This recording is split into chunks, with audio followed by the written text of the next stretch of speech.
I don't see right offhand. It should be in the hallway.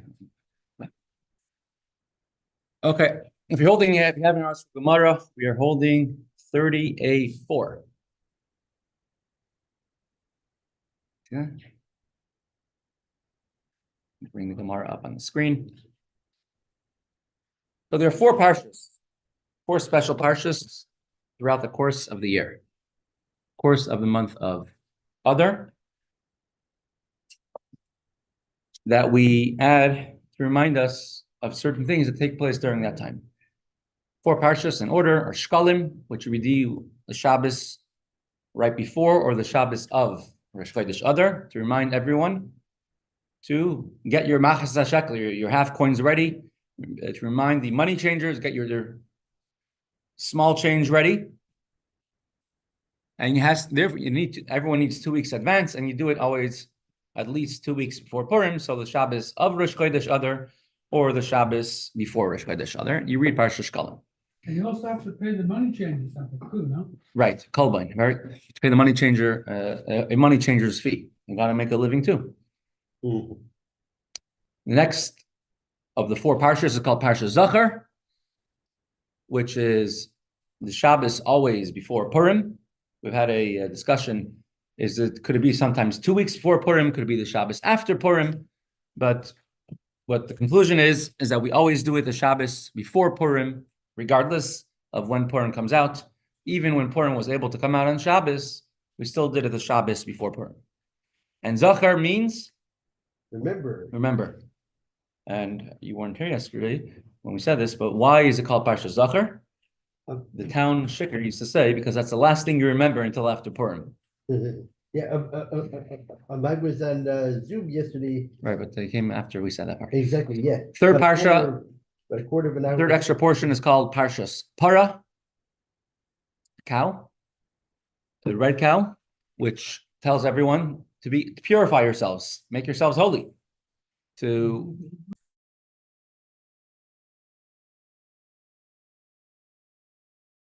Okay, sure. Parah is a red cow, a red heifer. Everyone has to purify themselves in order to bring the carbon Pesach. What's the maximum age that could be? It says between 1 and 2 years, I think. Then it's not a cow, it's a heifer. It's a heifer? Heifer is the junior cow. Has to be over a year old. Yeah. And I think not past 2 years old. So it's still a calf. No, a heifer is older than a calf. A heifer is older than a calf. But it's not yet a cow. Not yet a full cow. So I'm not sure all the exact, I don't remember, I'd say, right now, the exact halachas. There's many other halachas. If it got pregnant, it's no longer valid to be a cow. And many other halachas. Parshas Hachodesh is the last one, which you always read the Shabbos before or the Shabbos of Rosh Chodesh Nisan, and that's the one we're going to discuss today. Discusses what is Rosh Chodesh, Kadesh, what is a new moon, and the halachas of carbon Pesach. Correct. So if you were holding Bashlishis on the third Shabbos, Parah Aduma. We read the portion about the red heifer, about the red cow, which was used in order to purify the Jewish people. Now, this is the quintessential mitzvah, which we do not know the reason to. Right? That's a mitzvah which Moshe Rabbeinu could not understand the reason. The one who prepares a red cow becomes tameh, becomes impure, while the one who gets sprinkled by it becomes tar, becomes pure. We read it a few weeks ago in Parshas Chukas. It says Zois Chukas HaTorah, beginning of Parshas Chukas. 2 weeks ago, the first aliyah and a little bit into the second aliyah is the Parshas Parah, the portion of the Torah talking about regarding the Parah Aduma. Now, being that we need to become purified for the carbon Pesach, and it's a week-long process. So you're telling everyone, purify yourself, give them at least a week to get ready, maybe a few more days. It would make more sense to do it on Rosh Chodesh Nisan. You need to give time for everyone to purify themselves and then go up to Yerushalayim and prepare a carbon Pesach and get everything ready. Yeah, that's all. If he did, then he has to go to Pesach Sheni. But many people, if you weren't a Talmud Chacham, if you weren't a Chaver, you generally didn't purify yourself, and you weren't a Kohen. You kept yourself, if you became Tameh impure, you wouldn't purify yourself unless you needed to go to the Beis HaMikdash or bring a carbon.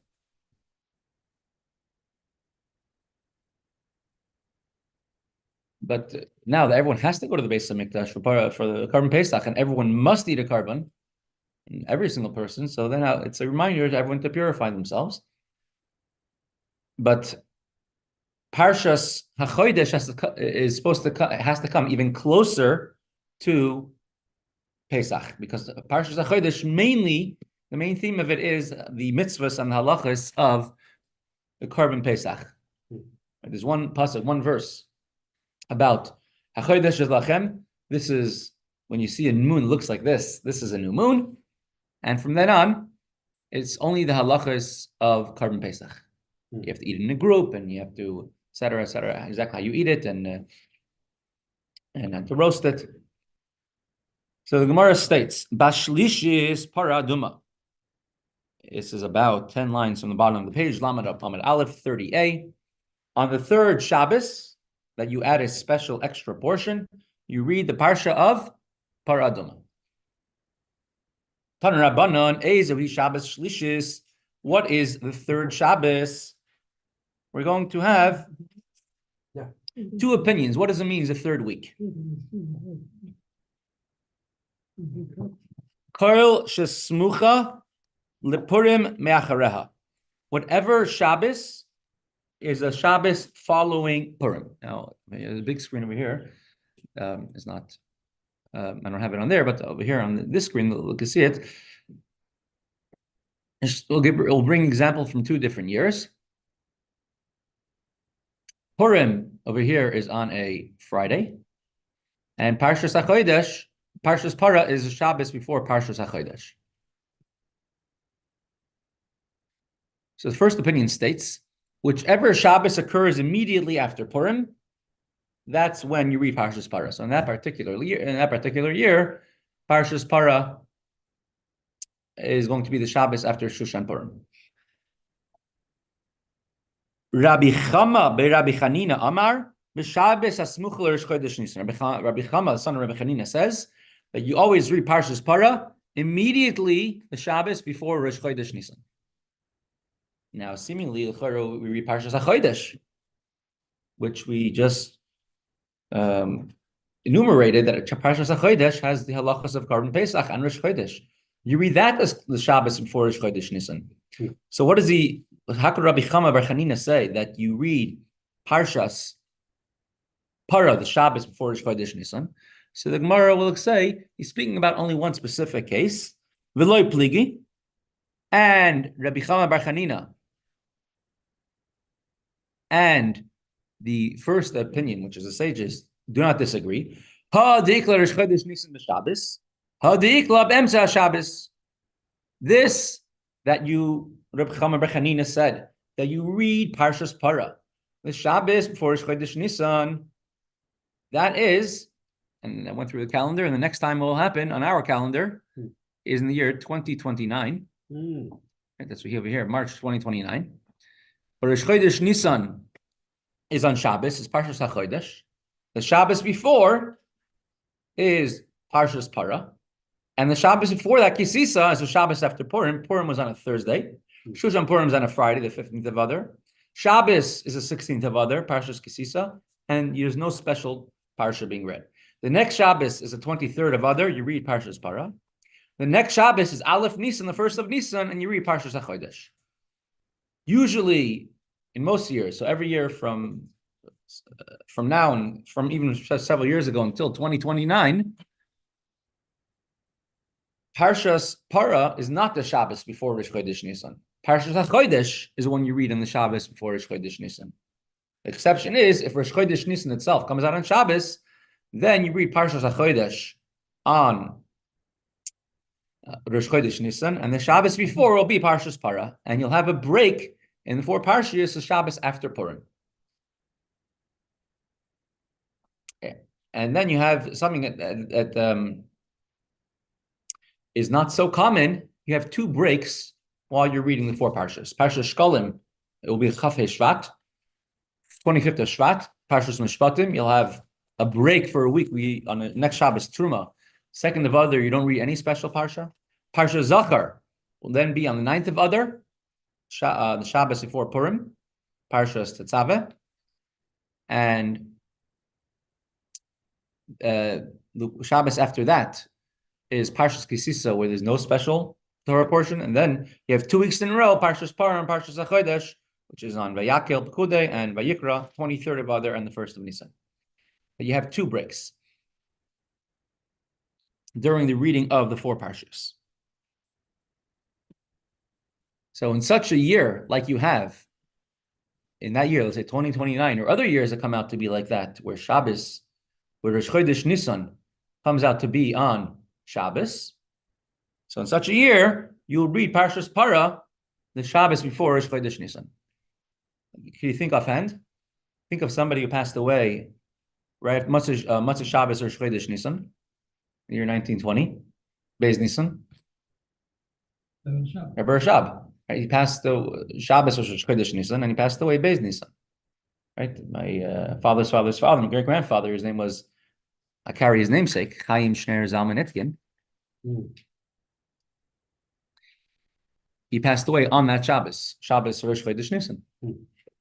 And he met the same year that Rebbe Hershel.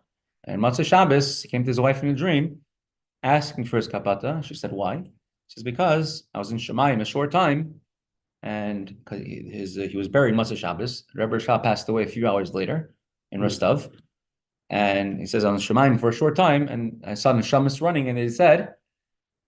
I asked them, where are you running to? They said, the Rebbe is coming. So I need a kapata, a Shabbos close to greet the Rebbe. And they only found out that a little while later, because of the war and all that, the Rebbe Hershel passed away that Matzah Shabbos. And so no doubt but he got a spiritual kapata. Correct. The rule is Parshas Parah is always next to Parshas Hachodesh. You don't make any interruption at all. And there's a hint brought in the Yerushalmi regarding 4 Parshas from the halachas of the Seder. Seder, you have to have 4 cups of wine. Between the 2nd and 3rd cup, you're allowed to interrupt. You're allowed to drink more wine. Shulchan Aruch, you can drink as much wine as you like. Okay? Between the 3rd and 4th cup, between the cup of Birchas Hamazon and the cup of Nirtza, you're not allowed to drink any more wine. So that's a hint that they bring. Between the 1st and 2nd cup, better not to, but if you did, it's not considered to be really an interruption. But between the 3rd and 4th cup of wine, you cannot interrupt at all. Between the cup after Berach and the cup of the Nirtza, cup after Halal, cup of wine. And in a similar way, you could have an interruption between the first 2 of the 4 Parshas. So between the Parsha of Parshas Shkalim and Parshas Zachar, you could have an interruption. You could have an interruption between Parshas Zachar and Parshas Parah. You won't have an interruption between Parshas Parah and Parshas Hachodesh. And the reason is because both of these are connected to Rosh Chodesh Nisan, the 1st of Nisan. And so you want to squeeze them in as close as possible to these 4 Parshas. Let's say it happens, and I could see it happening, if for whatever reason, the Habcechirah or the Shul, they forgot to read the extra Parsha of that week. Should they read it the next week? Halacha is no, because every one of these Parshas have a special connection to that week. However, if it's still on that Shabbos, but you just forgot to read the 4. So, for example, the Haftarah was already finished, and you forgot to read, let's say, Parshas Parah, Parshas Hachodesh. So then you could take on another Sefer Torah and read just that, make another Aliyah, another Parsha, another Kriya, just with that Aliyah. And then you read again, and you read the new Haftarah, that's a Parsha of that week, without the brachas.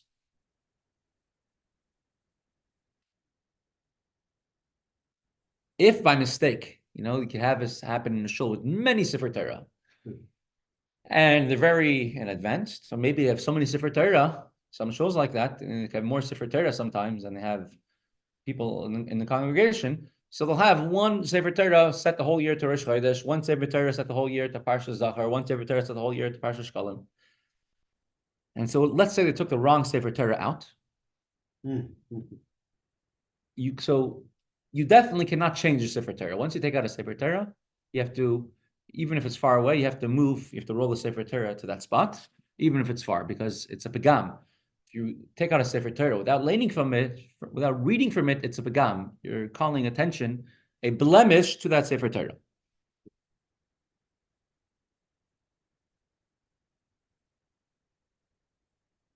What about the half Torahs? Correct? There's a Torah and then half Torah. Half Torah, we learned previously, when there was a decree against the Jewish people not to learn the Torah, the sages came up with the half Torah. 21 verses from the Nevi'im, from the prophets, for the half Torah, which we read every single Shabbos, and we added on extra aliyah, and we added on as an eighth aliyah, and we say Kaddish in between to differentiate. This is from Moshe and Ezra, and this is from a later enactment during the times of the decree. And we have the Haftarah. Now, Haftarah is different, always different, and we're going to touch upon, for the next little part, the Haftarahs of, until the next mission, of the different Haftarahs of different special times, different Parshas that you read and different times that you read. And goal today is to get to the next, or at least as close as we could to the next Mishnah.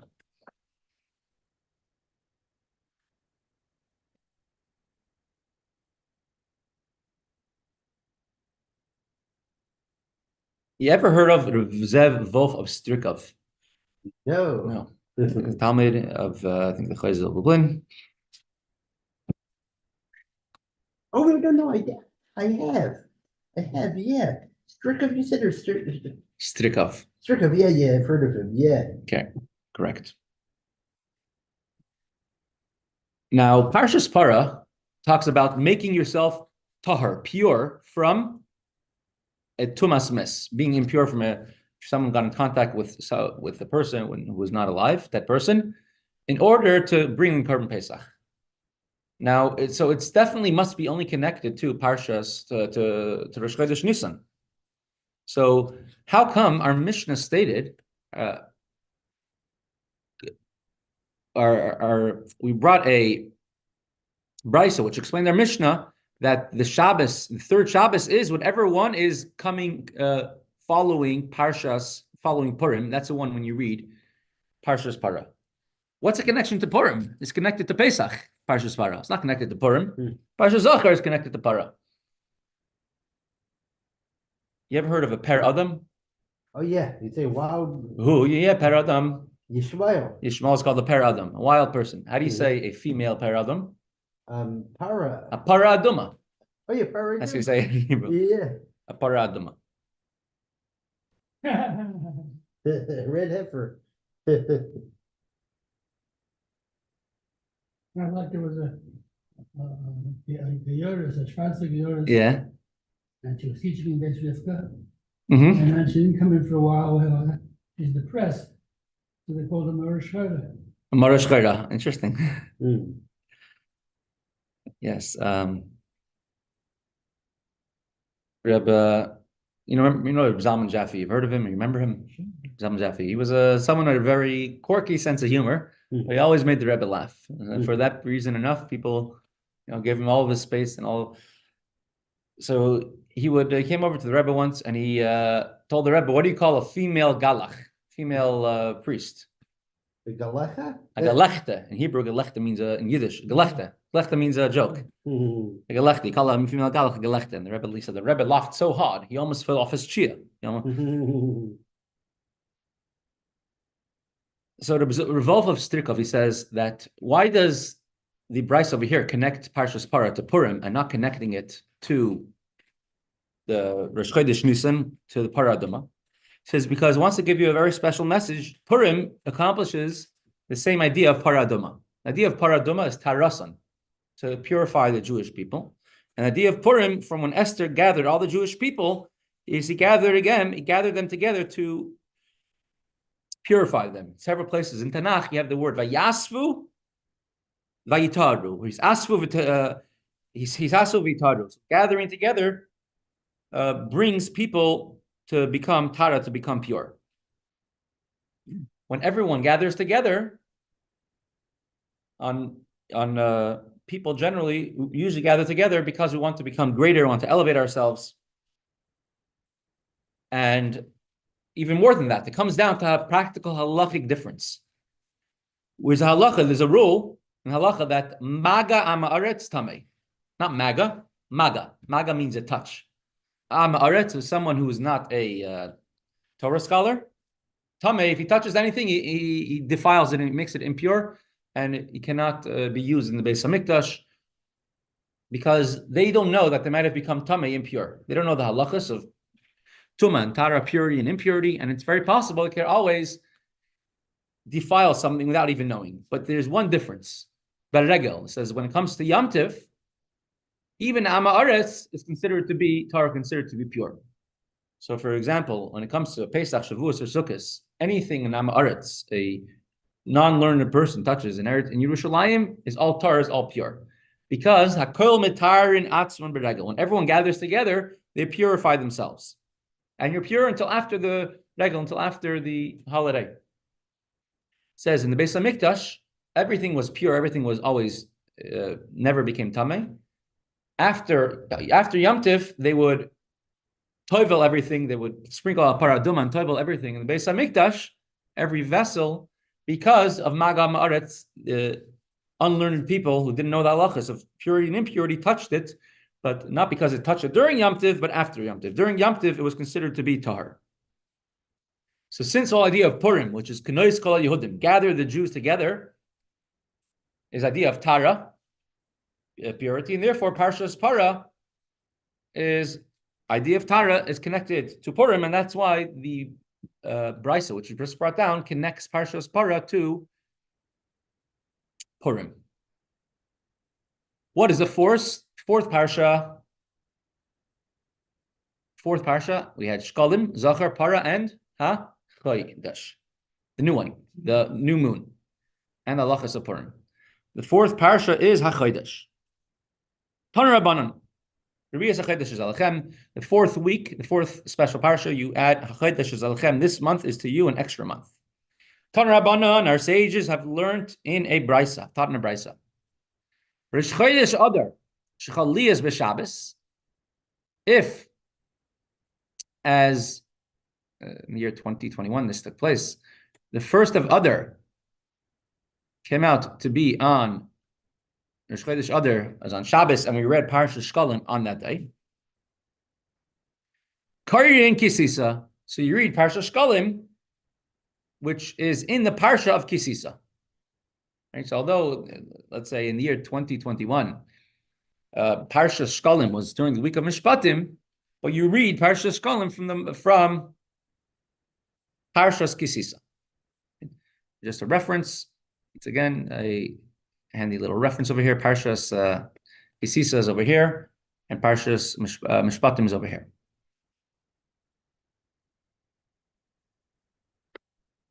Umaftirin b'hayada. And the maftir, which is a haftarah, person who receives last aliyah, he reads Yehayada Akayin, which we brought this earlier. The haftarah is always thematic with the last thing that you read, the most recent thing that you read in the parsha, or the entire theme of the parsha. And in the maftir of Yehayada Akayin, we speak about how the king Yehoyash gathered money together with Yehayada Akayin in order to renovate the Beis Hamikdash, and that's the same thing as Machzis HaShekel, taking a half coin to use for the needs of the Beis Hamikdash and the city.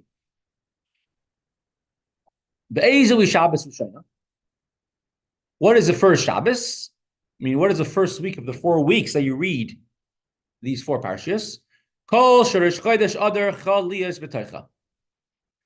Which either the Shabbos before Rosh Chodesh Adar, as it is, and let's just bring up the year 2029 as an example. Rosh Chodesh Adar was on a Friday, and you read Parshas Shkalim the week before on Shabbos. So whichever is a Shabbos before Rosh Chodesh Adar, if it's a weekday. Feel about Shabbos, even if, like, example of the year 2029, if Rosh Chodesh Adar is on Friday, you still read Parshas Shkalim the week before the Shabbos before, unlike the opinion of Shmuel, which said that you read it on Bais Nisan, on Bais Adar, because you still have 2 weeks enough time notice for people for the money changers to get their goods ready.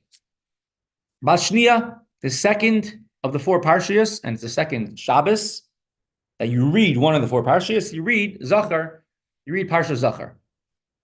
Maftirin, and the Haftarah is Hakadati. Hashem says, I remember what King Shaul did when he did not totally eradicate Amalek. This is unfortunately a very common theme in Israeli politics. They're holding by a winning position and they don't finish the job. Yeah. Right? It's not a new phenomena. It goes all the way back to the time of Shaul HaMelech. Right?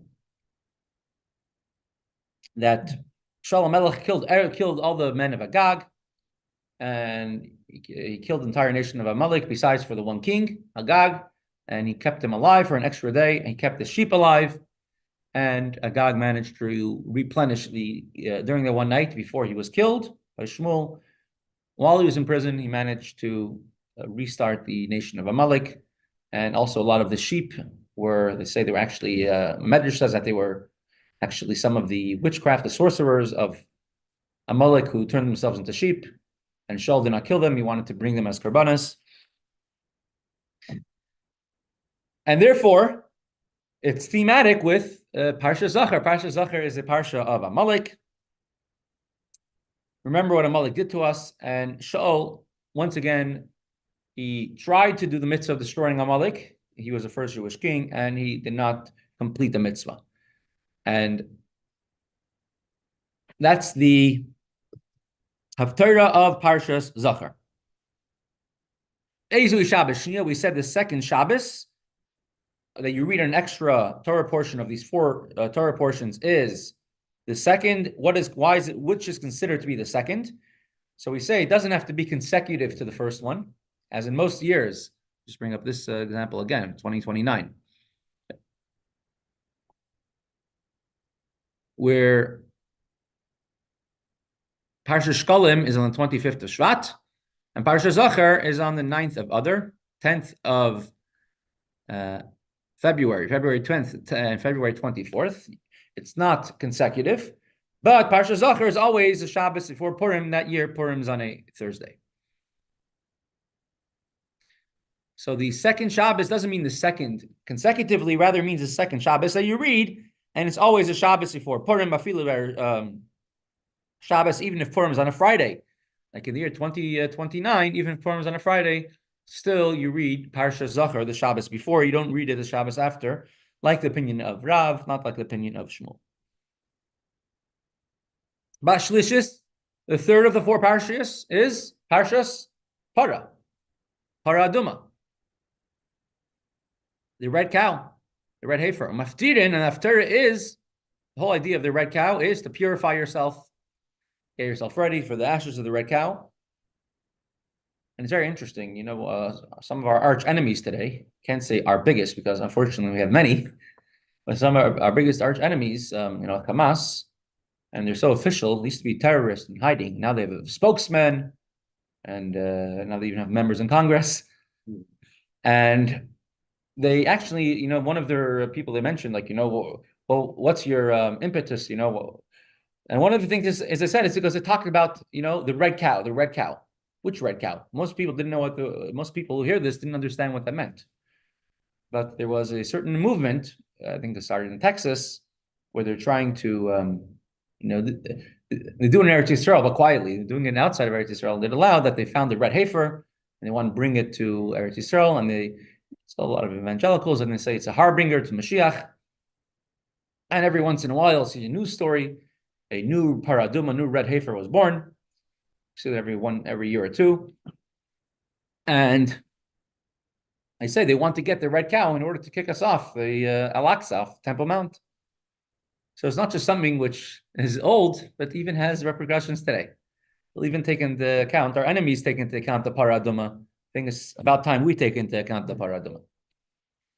And the third one is Parah Aduma, Maftirin, V'zerachti Alechem, and you have the Haftarah which comes from Yecheskel, which I will sprinkle on you when Mashiach comes, pure waters, and I will purify you. He says, the entire world will become purified. Which is... No, well, the entire world. correct. Yecheskel, but how's the entire world going to become purified? Just by the understanding. Right, Hashem will do it. But without the ashes. So will Hashem use actual physical ashes? I think in many, I'm not sure physical ashes, but it could be like in a spiritual sense. Hashem, Mayim Tahirim, right? Many things that the Nevi'im say are mashal. Mayim Tahirim is pure waters, could be the secrets of the Torah. Water is Torah, pure is the secrets of the Torah. Could be different ways that Hashem will purify every single object. The physical ashes and water with ashes, the Parah Aduma, is only necessary for objects that became impure with a dead body. Yeah. But it's more than that. I'm saying to purify our entire being, meaning to purify ourselves, get rid of the Yetzer Hara, that's going to take much more than just physical ashes of Parah Aduma. So that's what usually it's referring to over there. I will sprinkle on you the holy waters, and I will purify you from all of your iniquities, all of your impurities. What is a third Shabbos? The Shabbos which is after Purim, and we explain that there's a caveat to that. Caveat is in a year where Rosh Chodesh Nisan is on Shabbos, so then the week after Purim is a week where you don't learn any parsha, and because that week of Kisisa, let's say the year 2029, and then Rosh Chodesh Nisan, which is Shabbos, will be Parshas Hachodesh. That's the first of Nisan, March 17. March 10 will be Parah Aduma. That's Chav Gimel Adar, 23rd of Adar. And the 16th of Adar, the day after Shushan Purim, will be a week where you don't have an extra parsha, will be the second break. So that we qualified this last statement. But Revius, on the fourth parsha of the special weeks, you read Hachodesh Hazeh. You read from Parshas Bais. Hashem tells Moshe Rabbeinu, this month for you is, all right, this is Parah Aduma. Let's go to Hachodesh Hazeh. Shmos, Bais, Revi'i, Chamishi. Here, right? Shmos Yebez. Hashem told Moshe and Aaron in the land of Egypt, this month, which is a month of Nisan, shall be for you the head of the months. Hashem showed him a new moon. Said, when the moon looks like this is a Rosh Chodesh. This Rosh Chodesh is the first of the months. Now speak to the whole entire congregation of the Jewish nation, and this is how you should get ready for the Karban Pesach. And tells them, get ready to prepare it, to shecht it, and everything else you have to do for the Karban Pesach. So that is a fourth parsha, and you read it either on the Shabbos of Rosh Chodesh Nisan or Shabbos before Rosh Chodesh Nisan. It's because on Rosh Chodesh Nisan is Rosh Chodesh. You have to always read it on or before Rosh Chodesh. So Revius HaChodesh Hazeh. You read, this month shall be for you the new moon and the laws of Pesach. This Kriyas HaTorah, this Torah reading is rabbinical in nature. It's not biblical. Parshas Zachar is biblical. The mitzvah to destroy Amalek. Parshas Parah, there's a side to say that it's biblical as well, even nowadays. Parshas Hachodesh and Parshas Shkolim are totally rabbinical because nowadays we don't have Machzah Shekel. Mitigate the noise.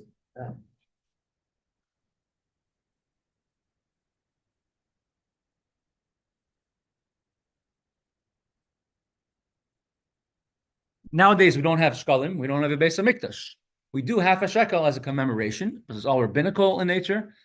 And Parshas Hachodesh is also rabbinical in nature because nowadays Rosh Chodesh is not always on the day of Rosh Chodesh. We just have a day 29 and 30. Right? We have a set calendar. We don't have witnesses. We don't have the full type of Rosh Chodesh. Rosh Chodesh is not based on when you see the moon Rosh Chodesh is based on when the calendar was set, even if the moon can't be seen, or even if it could be seen on a different day. And therefore, it's also rabbinical in nature. It's midrabanan. And Naftir is Koyamar Hashem Elikim Barishon Bechel HaChodesh. Thus says Hashem on the first of Rosh Chodesh Nisan, and you should clean out, you should purify the Beis HaMikdash. Turning the page, Lamed Amud Beis, 30b. Ezu Shabbos Revius, what is considered to be the fourth week?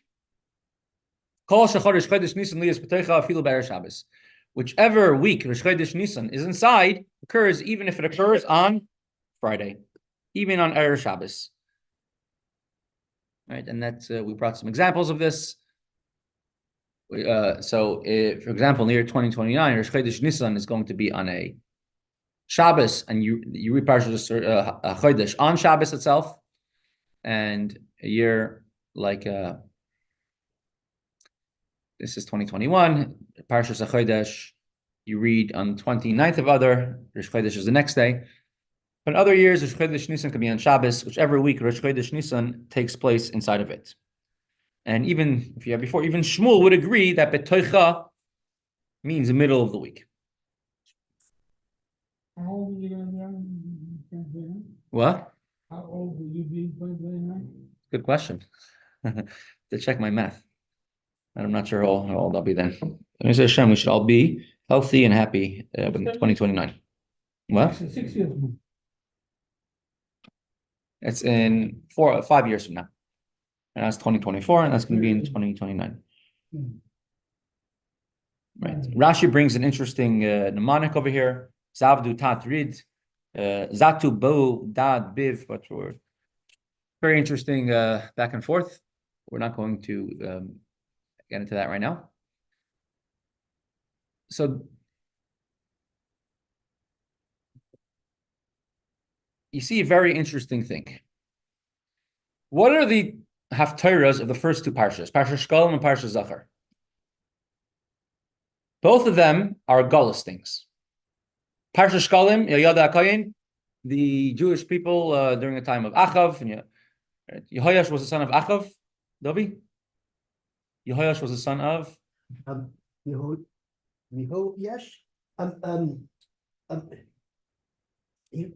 He was the son of Yehoyash. He was the son. Wait, are you about Yehoyash the king? Oh, wait. But the kingdom of Israel. Kingdom of Yehuda. Oh, the son of Achav then. Son of Achav, right? Yehoyash, son of Achav. During the time of his father Achav, so the entire Beis HaMikdash was abandoned, was falling into disrepair. Nobody was fixing it. Yehoyash gathered Shkalim to fix it. Oh, no. In that case, it would be the southern kingdom. And his father was assassinated because of the fact that there was war between Yisrael and Yehuda, and married into the family of a Achav. Anyway, so Yoash actually, he was gathered, At that time, he was righteous all the days of Yehoiada. So his father was Achaz. Father was Achaz, I think. No. Achaz, anyway, so but we think it's not so important for this, but this is during a time when the Beis HaMikdash was falling into disrepair, and they had to collect money to fix it. And that's the Yada Akayin. The Parshas Zachar is the same thing. The Jews had to fight against Amalek, and to fight against Amalek, the haftarah is that Shalom Melech did not listen to Shmuel and did not obliterate Amalek, and because of that, Amalek was still around. Times of Purim, say the Chaim saw a picture of Hitler, and pointed out features on his face that he comes from Amalek. Could be. And King David was fighting against the Amalek. Correct. That's before Purim. Comes after Purim, V'nahapechu. Turn everything over. After Purim comes Parshas Parah and Parshas Hachodesh. And after both of them and Yecheskel are both talking about what will happen when Mashiach comes. Parshas Parah, V'zaraki aleichem mayim tahirim, Hashem will purify the entire Jewish people when Mashiach comes. Parshas Hachodesh, the karbanos which will be brought when Mashiach comes. Right, I'm starting from Rosh Chodesh Nisan. So from after Purim, then we are already in a mode of Mashiach. And with that, we should also be in a mode of Mashiach now. We're in the 3 weeks. In the 3 weeks, in the past, we unfortunately had many sufferings. Yizayin Shavas B'Tammuz, we learned the Mesechta, Tainus, how many things happened on Shavas B'Tammuz, breaking of the Luchas. We learned about Pustamis learning a special Sefer Torah, breach of the city, and other things which happened on 17th of Tammuz. As Rebbe says, from when the Frierdiker Rebbe was redeemed in Yibes Tammuz, this turned over the entire month of Tammuz, and that could become a month of Geula, a month of positivity. And therefore, we're in the 3 weeks. What are we going to focus on in the 3 weeks? On the negativity or the positivity of it? The positivity of it. And that's why for many years, Shivas B'Tammuz is on Shabbos, and we don't fast on that day, as well as Tisha B'Av will be on Shabbos, you don't fast on that day.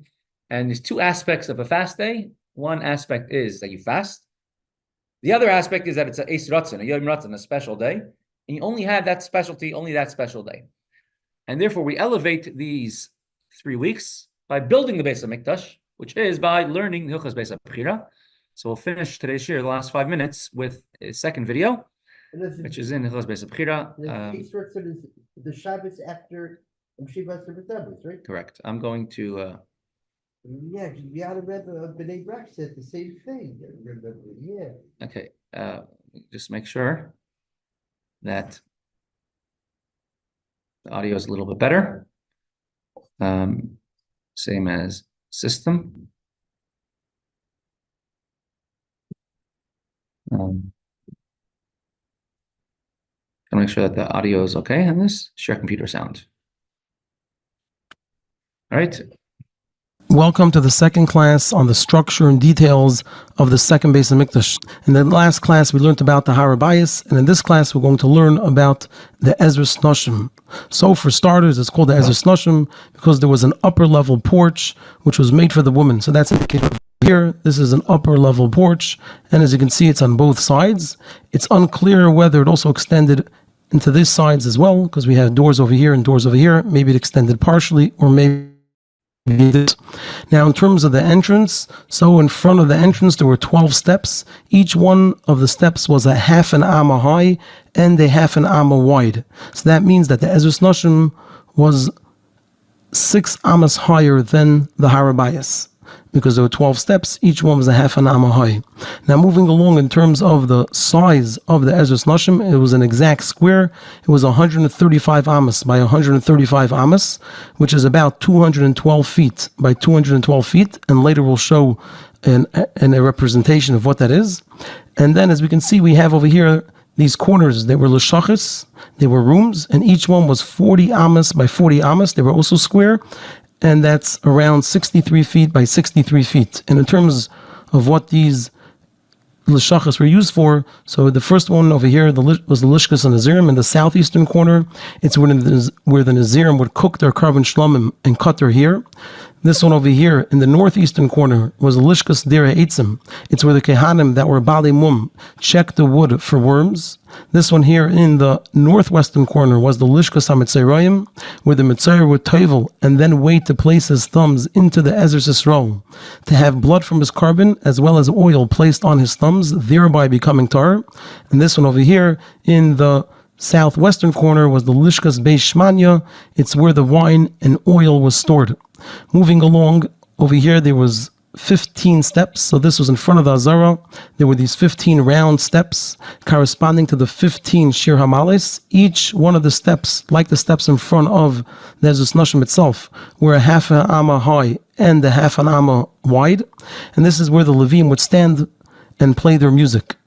So this means that the Azara, which is next over here, was 7.5 ammas higher than the Ezras Noshim. And so over here there were 2 rooms under the Azara. So on each side of the steps there was a door that opened to a room. It could be it was separate rooms, or maybe it was one room connected. It was located under the Azara where the Levim stored their musical instruments. And finally, there was a Bezdin of 23 judges at the entrance of the Azara, which means it was somewhere in the Ezras Noshim. Now, in terms of seeing a visual of the size of the Ezras Nashim and each of the Lishachas, so you can see over here, we have Eastern Parkway. Here we have Union. It's pretty much a full block all the way to the corner, and it extends all the way past. Here's the building of 770. Here's the courtyard. Here's the building with the library. It goes all the way to here. This is about the size of the Ezras Nashim. Here's another view of it.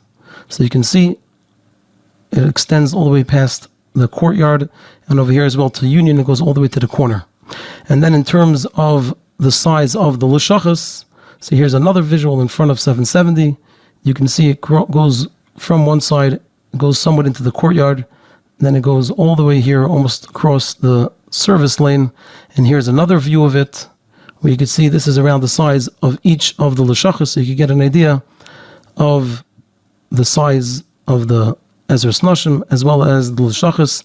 And with that, we'll end the second class. Okay, thank you for joining. Okay. I'm going to stop share this. Achazia, Okay, I think it was Achazia was the name of the father of Yehoash. okay, fine. We'll so let me go back. We'll pause the share.